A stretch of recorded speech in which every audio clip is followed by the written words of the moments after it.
A sharp gust of cold morning air swept through the cafe's entrance as the door swung open, carrying in the smell of wet pavement and the hurried footsteps of a man who looked like he hadn't slept in days.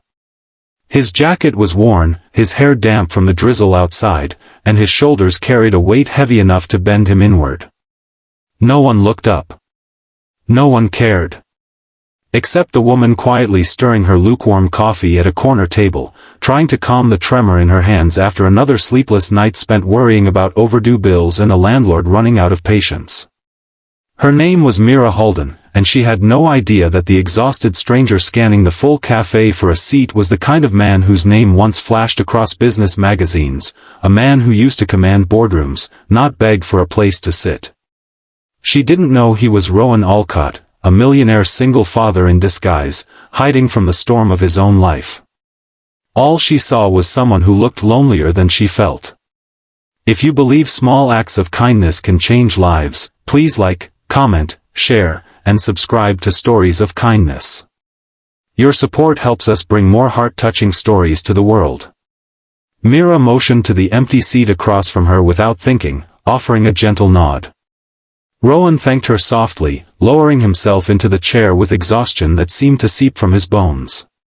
The cafe was too loud, too bright, too busy for either of them, but in that tiny shared space, there was a quietness, an unspoken understanding between strangers who were both carrying invisible burdens. Mira watched him discreetly as he wiped rain from his face with a sleeve that had seen better days. His eyes looked raw, as if he'd been awake for far longer than a person should be. She didn't know why, but something about him tugged at her compassion. Maybe it was because she understood what it felt like to hold your life together with threads and hope. Maybe it was because kindness had become rare, and people who needed it were easy for her to recognize. Rowan kept his gaze low, fingers wrapped around a cup of plain black coffee, the cheapest item he could buy to not draw attention. Inside his pocket rested a folded court document. His late wife's parents had filed for custody of his daughter, Leora, claiming he was unfit, unstable, incapable. Losing his wife had shattered him. Losing his company in the economic downturn had drained him. But losing his daughter, his last living connection to the woman he loved, would finish him. Today was the hearing. And he was terrified. Mira didn't know his name, but she recognized the look of a person one push away from breaking. Morning sunlight filtered through the windows, casting soft shadows across the cafe as she finally spoke, her voice warm despite her exhaustion. She told him he looked like he needed a moment to breathe. He offered a weak smile, the kind that tried to hide pain and failed miserably. He thanked her, telling her that her kindness meant more than she could know. He didn't tell her who he was. He didn't mention the millions he once had or the empire he lost. He didn't tell her that his suit, now dull and worn, used to be tailored, or that the watch he pawned days earlier had been a symbol of power. None of that mattered now. Mira shared a bit about herself, too, not out of self-pity, but simply because talking made the room feel less lonely. She worked as a part-time library assistant, cared for her younger brother who was recovering from an injury, and was behind on rent again. She didn't complain. She simply explained. She was calm, humble, almost painfully hopeful for someone who had every right to give up. Rowan listened, quietly absorbing her resilience, wondering how a woman with so little could still offer kindness so freely. As people bustled around them, baristas shouting orders, customers laughing loudly, phones buzzing, Mira and Rowan sat in their own pocket of stillness. An unlikely pair. A woman who felt invisible and a man running from a life that had once made him too visible. When she got up to leave, Mira noticed him glancing nervously between the door and the court letter peeking out from his jacket. Fear flickered across his face, and though she didn't know what he was facing, instinct told her he shouldn't face it alone. Without overthinking it, she offered him a simple sentence that shattered the walls he'd built around himself. You don't have to go through it on your own. Rowan felt something tighten in his chest, not romantically, but humanly.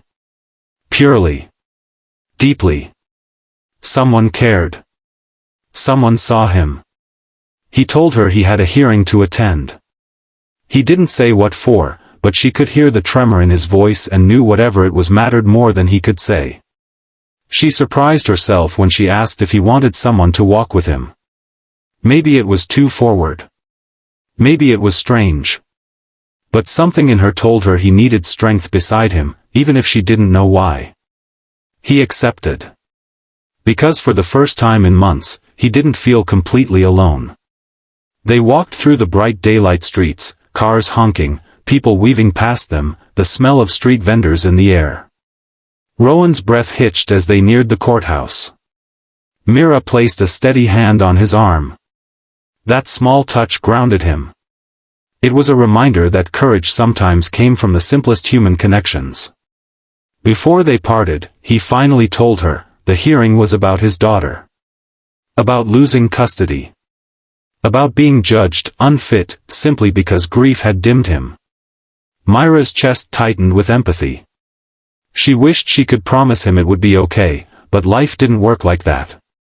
Instead, she told him she believed he was stronger than he felt. It was enough. Rowan walked into the courthouse with her encouragement echoing in his mind.